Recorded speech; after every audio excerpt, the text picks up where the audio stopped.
Alrighty, what's going on, everyone? Welcome. My chair just nearly broke. Welcome to another episode of Thorn's Jungle. Hope everyone's had a good week, had a great weekend, did absolutely nothing.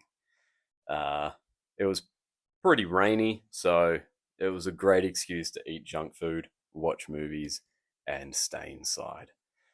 And it looks like this weekend's going to be the same. More rain, which is bloody beautiful. Anyway, I've been busy for most of the week just sort of setting up the website, writing courses, um, editing the videos for the courses, writing an ebook as well. Actually, it'll be a physical book too, because I figure if I'm going to make an ebook, it's just as easy to make a physical book. And then, everyone likes having the physical copy. I do. I like having physical books that I can hold. And so there'll be options there for you if you want the ebook or the physical book. I'm hoping to have it done in the next few weeks. I'm like halfway through, but it's not the hardest book to write. It's on like animal attacks and how to survive them, essentially. So I'm pretty experienced in that field. This episode's a cool one. It's an interesting one and something that like a lot of people probably don't realize is a thing. It was only the last few years that I realized it was a thing, and that thing is the survival of woolly mammoths up until like recent time, and not cloning woolly mammoths and bringing them back like some companies are working on doing. This is woolly mammoths surviving into present day, like never going extinct. And you might think that's a little bit weird and hard to believe. And so did I at first. Like I didn't know it was a thing. I was like, wait a minute. There's actual like conjecture about woolly mammoths still existing. Like what the hell? How the hell do you not notice that? An animal that is the same size, if not a little bit bigger than an African elephant, covered in shaggy hair. How do you miss it? Turns out, like, it's pretty easy considering where they live. And we all know woolly mammoths, Ice Age, they're like the most iconic animal of the Ice Age is the woolly mammoth. And the woolly mammoths went extinct about 10,000 years ago, towards the end of like the late Pleistocene. Um, and there's always that number. 10,000 years ago, they went extinct, which means they lived alongside modern humans. And before that, Neanderthals lived alongside them. In fact, woolly mammoth cave paintings are the most cave paintings in like Siberia and North America. The animals depicted, most of them are woolly mammoths. So people did live alongside them, considering that modern humans have been around for 60,000 plus years. But there is an island off Russia. It's kind of like just off Russia, and Alaska's there, and it's kind of like more on Russia's side. It is a Russian island. It's called Wrangel Island. And they found woolly mammoth bones that only dated back to like 4,000 years. It was about, some of them are like 3,380 years old or something like that. So, chronologically speaking, that is not old at all. Um, they were building the pyramids and there was still woolly mammoths roaming around on Wrangel Island. Because it was an island, they were afflicted with what's called insular dwarfism or island dwarfism. So they're a little bit smaller than like the steppe mammoth and things like that.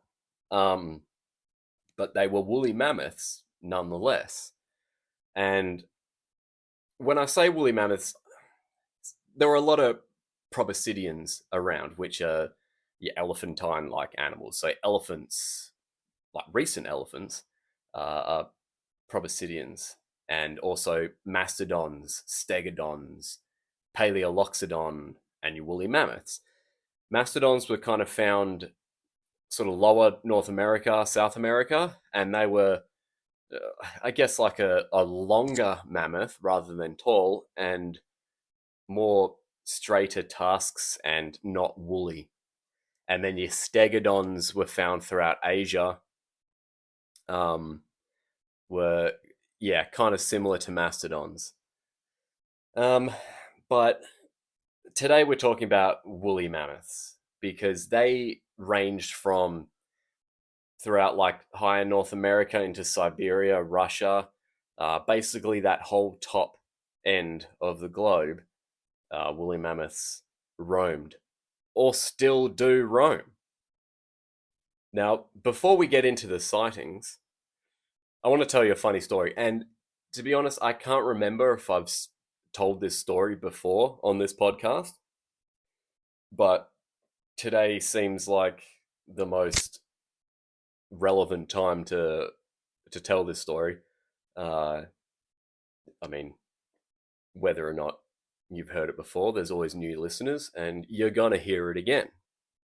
So, in my hands here, you can't see it on the podcast, but if you're watching the YouTube, you can see I've got a little bag of what looks like hair, like a gingery chestnut brown hair, um, that is essentially got dags in it, so poo, uh, like crushed up and mashed into that hair. It looks like something you'll cut off the back of your dog after it's just had the runs, pretty much. But that is woolly mammoth hair. So I have a little bag of woolly mammoth hair. This bag was fuller. There was more hair in there. And I'll tell you why it's not as full as it is now. I mean, it's less full. And it's a pretty gross story, but interesting. So pretty much, these two blokes I know, John and Daryl, sorry, um, they have a podcast called the Mission Control Podcast. And I've been friends with these guys for years and years and years. I used to see them out all the time when I was like partying at Amplifier Bar, getting my drink on. That was like our local weekend spot. And also Sin, which was like a goth nightclub. So I'd just see him out there pretty much every week. And yeah, we became mates. And later, they invited me on their podcast. I think it was right after filming season 1 of Kings of Pain. So I went on the Mission Control podcast, and I brought with me some of my animal artifacts. And one of those animal artifacts was that bag of woolly mammoth hair. And let's just say I got a little drunk. Actually, like I got smashed. Like I was super, super drunk. Like I was drinking before and during the podcast. And at the time, I was a smoker. I smoked cigarettes. And obviously, when I'm drinking, not obviously, but it's a thing, and most people know. When you drink, you smoke way more, like charring these ciggies down, just like chain smoking them.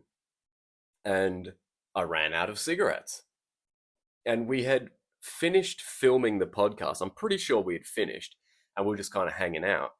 And I was like, ah, man, I've run out of smokes. And at that point, I was smoking the tobacco, so I was rolling my own. So I had the rolly papers, but I didn't have any tobacco.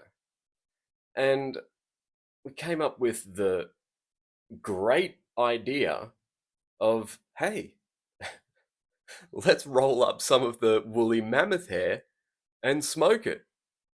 Who the hell has smoked woolly mammoth hair? I swear we got to be the first human beings in the last 10,000 years to smoke woolly mammoth hair. I mean, maybe ancient humans accidentally inhaled some of the smoke if they were burning a woolly mammoth and couldn't be bothered skinning it. But I reckon we're probably the first people to roll up woolly mammoth hair and smoke it. So we roll up this rolly and take turns smoking it. And Jesus Christ, it was it's how you would expect. And I mean, if you look at this bag of woolly mammoth hair, it ain't just hair. There is crap in there. There is woolly mammoth turd mashed up in it, like crumbs of it. So as you're smoking it, you hear like the crackling of the chunks of turd sizzling away. And I tell you what, like, you know what burnt hair smells like? Imagine 10,000-year-old poo hair from an animal, a big animal, burning and then inhaling it. It like, I feel sick even just like talking about it because I can still remember how it tasted. It was disgusting. But we smoked it, man. We smoked that hair something wicked. And then, anyway, after that, I was obviously blind drunk and got in an Uber, come home, and I'm out the front and I'm like, oh man, I could really use a smoke before I pass out pretty much. So I'm out the front, I'm like, oh damn, I just remembered I still don't have any tobacco or cigarettes. But I do have woolly mammoth hair. So even after the disgusting experience of smoking that woolly mammoth hair after the podcast, what do? I rolled another blunt with woolly mammoth hair and sat out the back and smoked it by myself before I went to bed. Jesus, that's how desperate you get when like you're addicted to something. Like, oh man. So yeah, that's my woolly mammoth smoking story. Anyway, back to the alleged existence of woolly mammoths still existing today. Now, theoretically, Siberia and parts of Alaska, Canada, have huge tundras that are so vast where nobody lives, and they are immense areas. So it's not like a small forested area that apparently has them, and you'd be like, well, people are going to see these things if they exist. These areas are bigger than most countries, and they're uninhabited and inhospitable, so nobody goes there. The occasional fur trapper that journeys out there, things like that. These are really the only people that go out there, and there has been uh, sightings of them, documented sightings of woolly mammoths.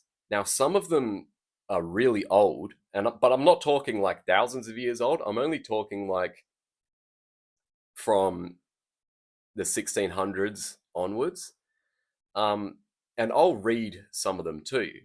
And the thing is that's weird. I did extensive reading about alleged woolly mammoth sightings years ago, and there were lots of articles on it and really detailed accounts from the people that witnessed these woolly mammoths allegedly.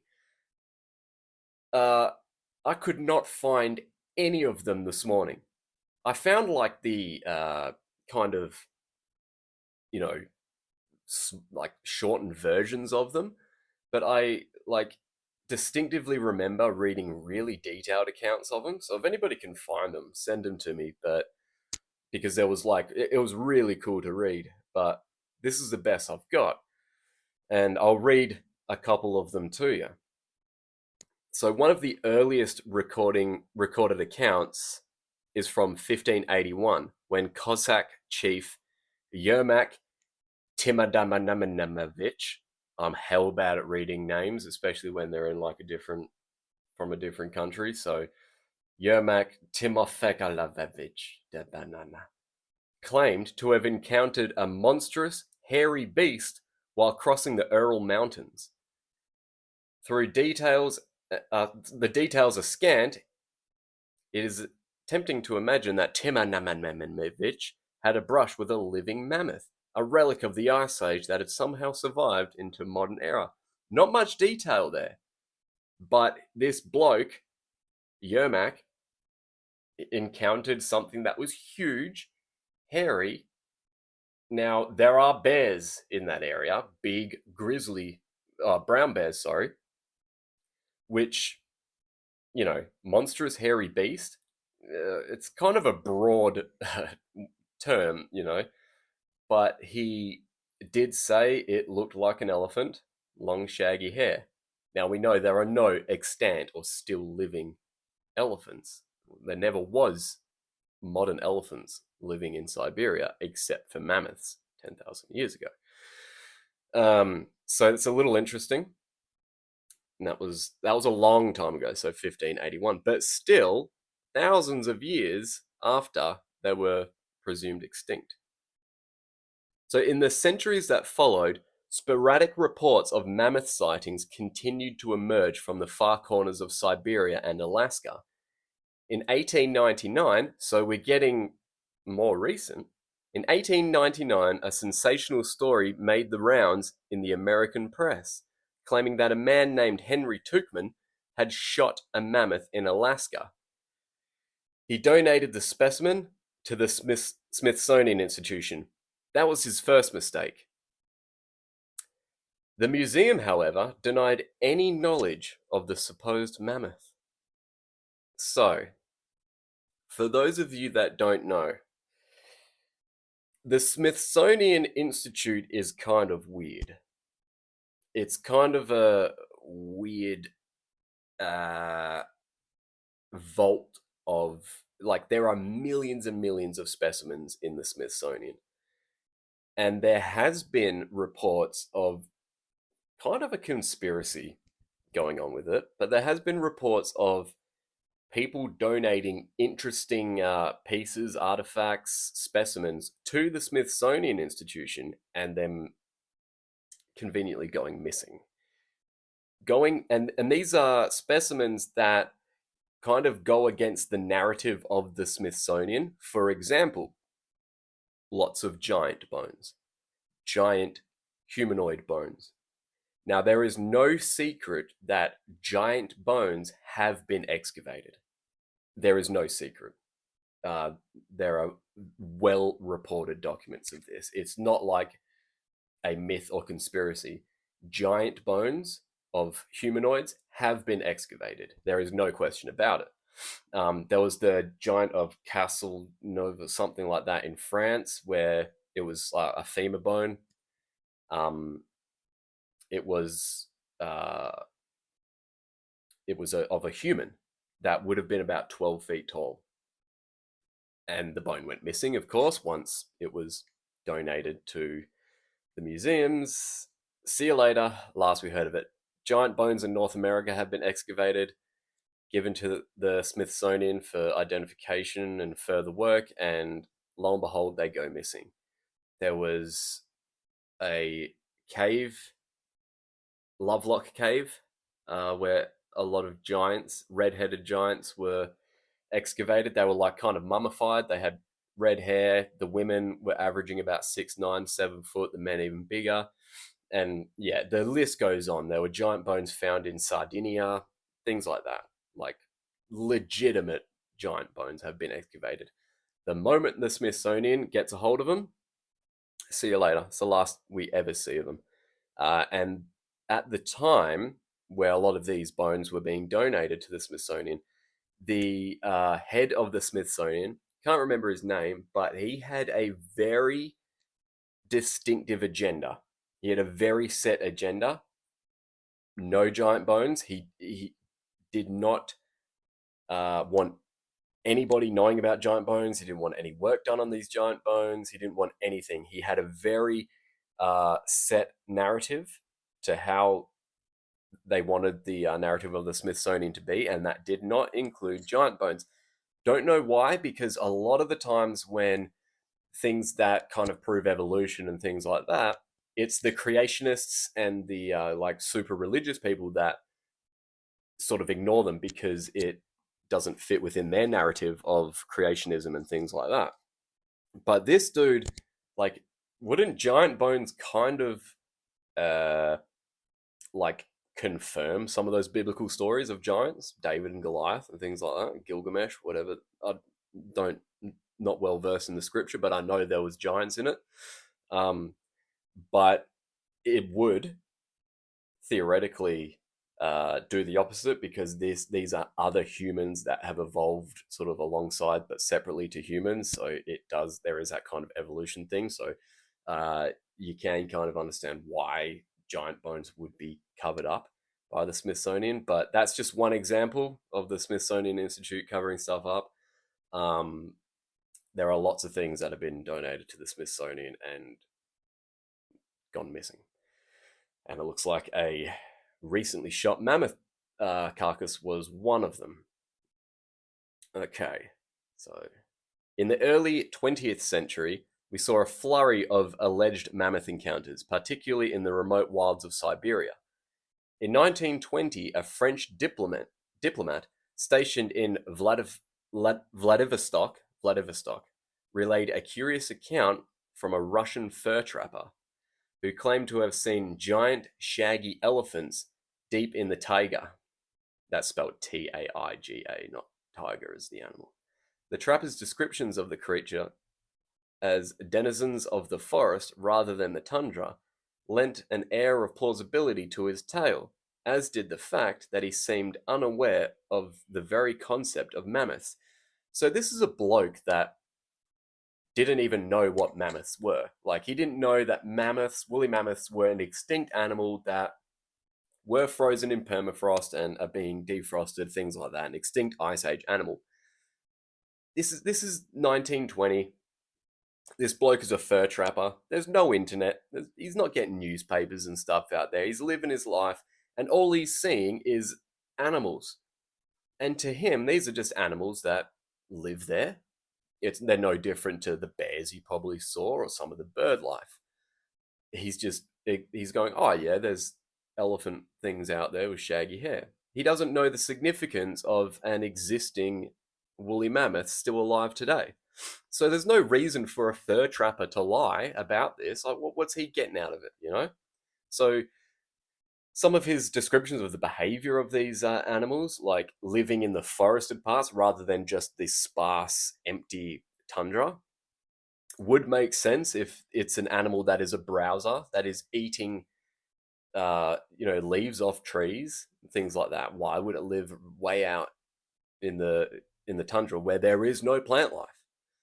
So that did lend some credibility to his accounts. That same year, Russian explorer Georgy Bashkirov had a face-to-face encounter that would haunt him for the rest of his days. While leading an expedition through the Yakutia region, Bashkirov watched in astonishment as a gigantic reddish-brown animal with great curving tusks emerged from the forest. It waded into a nearby river and vanished. Convinced he had seen a living mammoth, Bashkirov spent years trying to convince his skeptical colleagues of the validity of his sighting. So this is another explorer bloke that got a really good look at a woolly mammoth. Now, this is 1920, so woolly mammoths were turning up in defrosted permafrost. So they did know what woolly mammoths looked like. Whether or not anyone really took notice of it in the rest of the country or the world, but describing them as reddish brown is true. That hair I smoked, reddish brown. The defrosted mammoths that turn up in Siberia and Alaska and that, yeah, reddish brown hair on them. Other less dramatic reports continued to trickle in over the decades. In 1948, a crew of a Soviet aircraft flying over a remote corner of the Yakutia claimed to have spotted a herd of mammoth-like creatures below, though the sighting was never independently confirmed. So, yeah, some dudes in an airplane saw a herd of mammoths wandering around. I don't understand what independently confirmed means. Who would you have to have on the plane to confirm it? When even scientists like this Bashkirov, explorer, geologist, things like that, even he witnessed one as a scientist, and that's not independently confirmed. Like, who has to see these things for them to be independently confirmed? Other than having a fresh body, which would just go missing anyway if it's donated to a museum like the Smithsonian. I never understand that. In 1978, so we're really recent now, a group of geologists, scientists, working along the banks of Siberia's Inderka River, had an astonishing encounter with what appeared to be a dozen mammoths, calmly drinking from the water's edge before melting back into the forest. So, again, these are scientists, these are geologists. Yes, they're not zoologists or biologists, but they know what they're looking at, you know? And this wasn't just one geologist, this was a group of geologists, and they didn't just see one mammoth, they saw a dozen of them.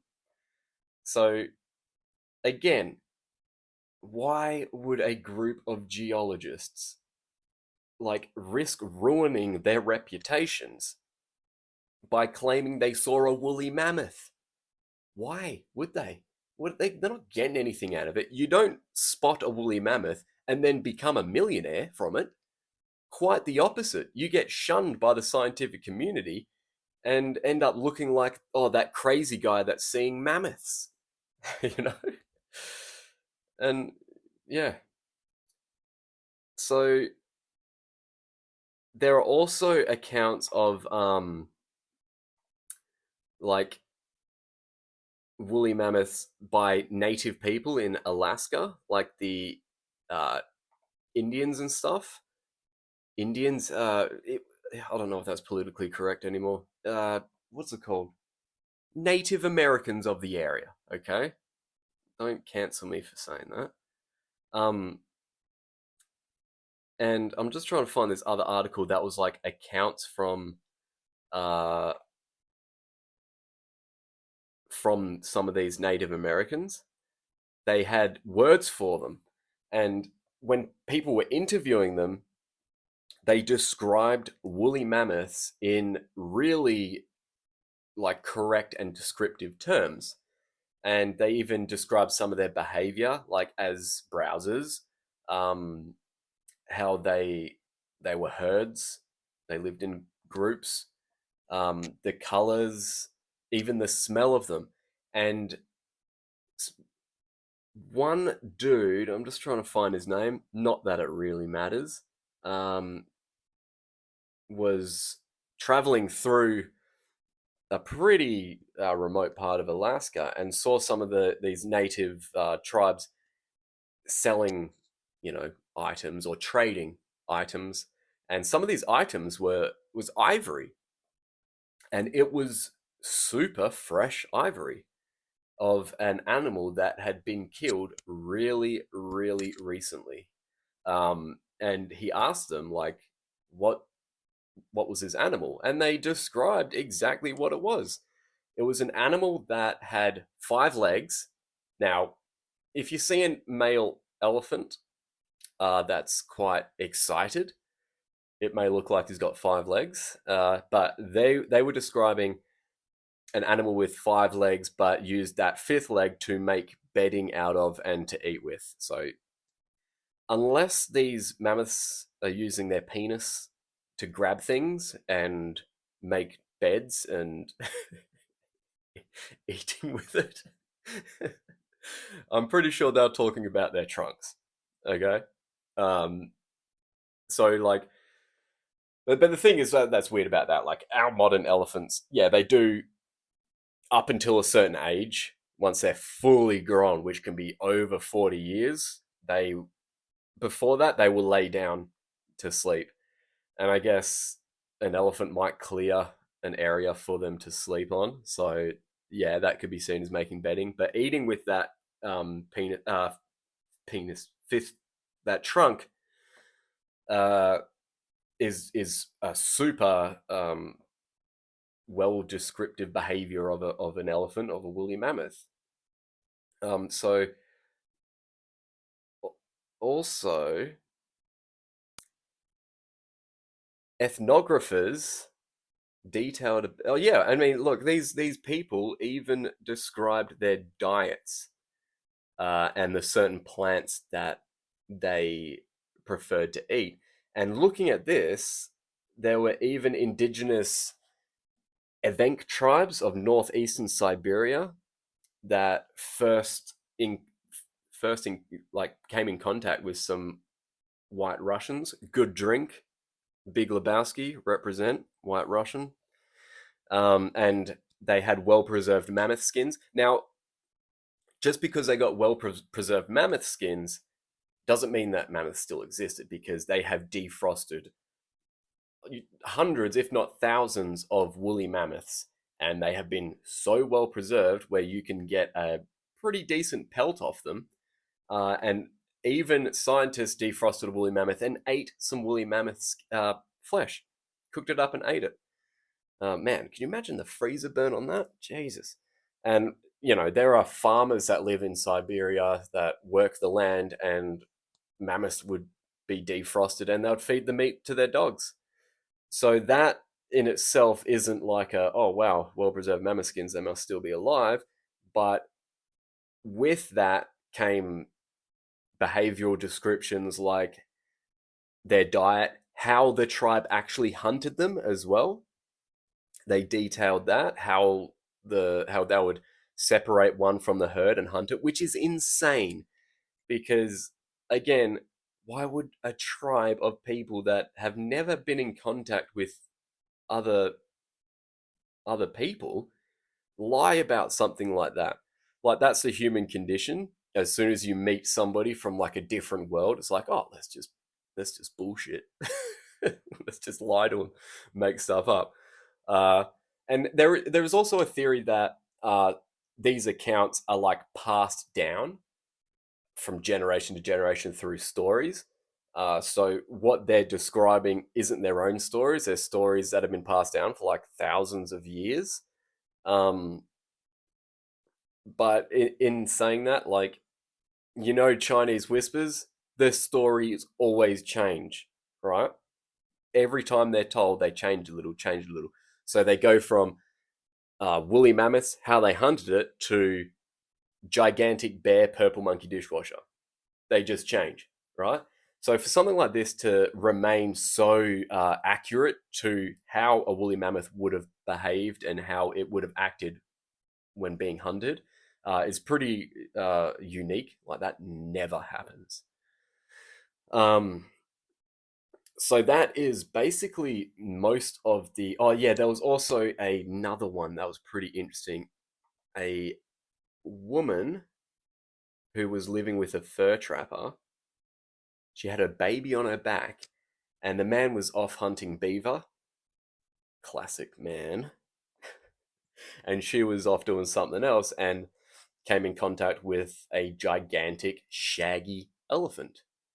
And she went and told the bloke, and he came, saw it, chased it off. But it showed no fear to him. It was just sort of hanging around, which, after being hunted for tens of thousands of years by humans back in the day, and now being, if they did still exist, being so removed and never coming in contact with people, they would lose that fear of humans.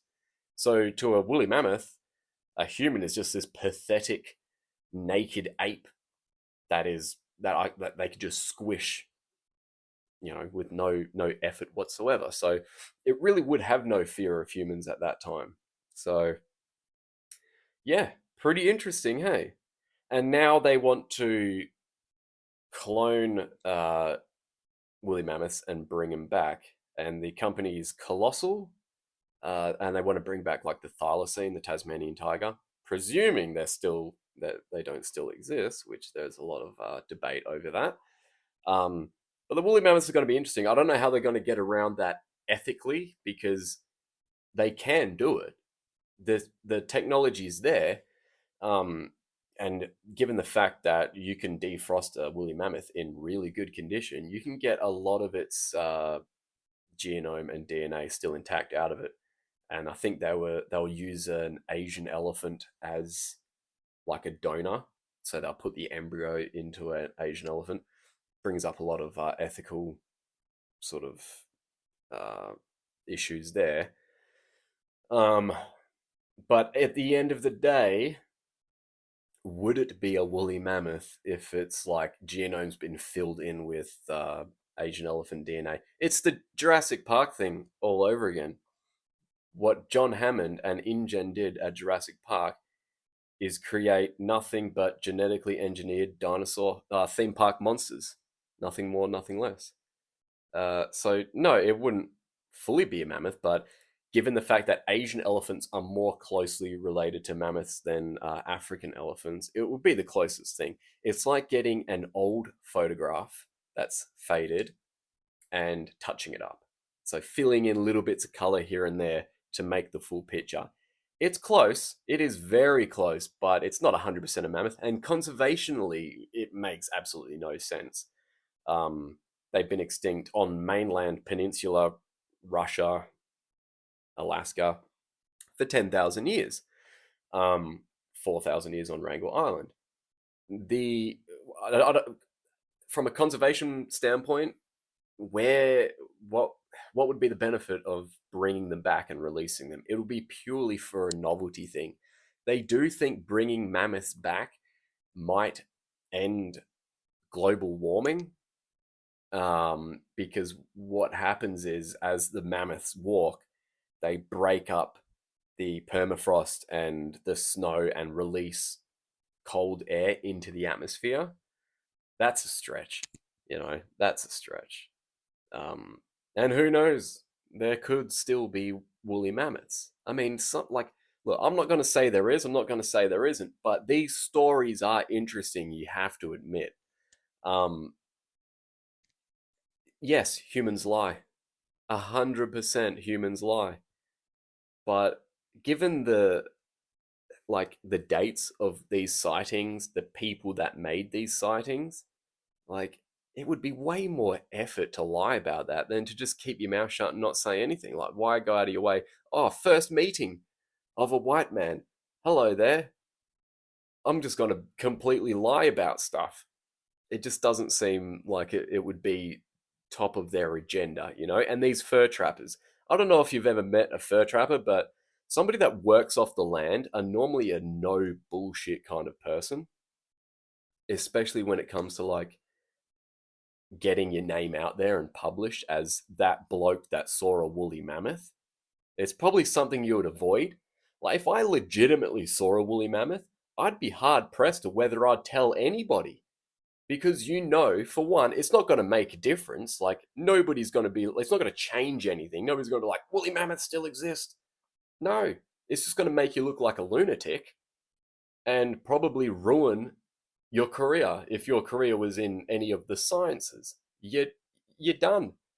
You're that dude that saw a woolly mammoth, and that's all they're going to remember you by. So, yeah, I don't blame people for not saying anything. And when they do say something, you know, you got to take it with a grain of salt, yeah, but you've also got to take all that other stuff into account. Why would they say that if it will ruin them?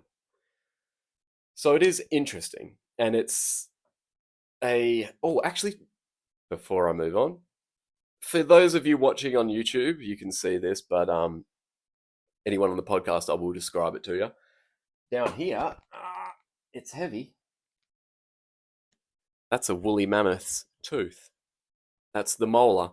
Now, I'll describe it to people that are listening. It's probably 8 or 9 inches long. It's probably 6 or 7 inches deep. And there's roots at the bottom. They're the roots, and that's the top of the tooth. And it weighs probably 4 kilos, like 7 pounds.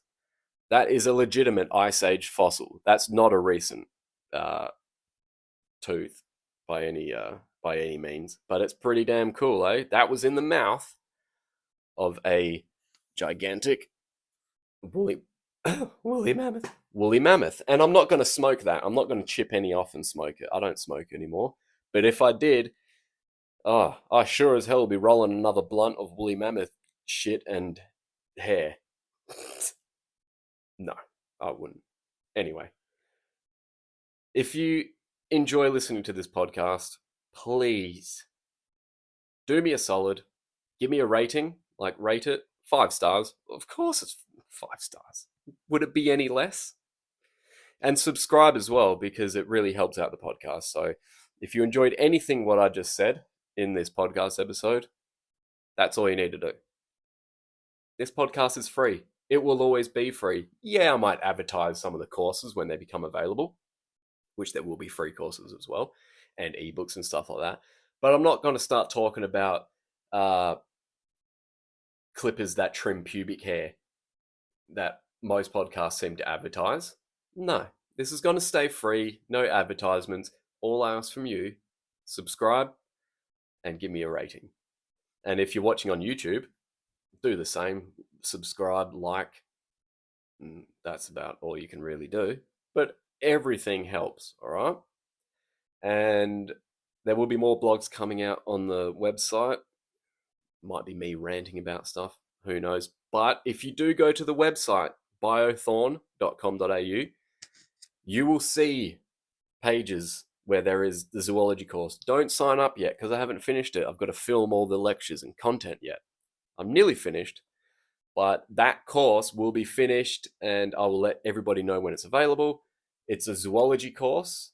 It's pretty much if you're studying zoology or wildlife biology, or you want to study zoology or wildlife biology, this will help. It will give you a head start. It might clarify a few things that if you're already studying it, you don't quite understand. Or if you're just into animals and want to know more about zoology, wildlife biology, and like some of the taxonomy, things like that, then this is a course for you. But it's not available yet, so don't sign up. I will tell you when to sign up. And then afterwards, I'm going to have other courses and stuff like that. So that's as much advertising as you're going to get on this podcast, all right? And I will see you next week on another episode of Thorn's Jungle.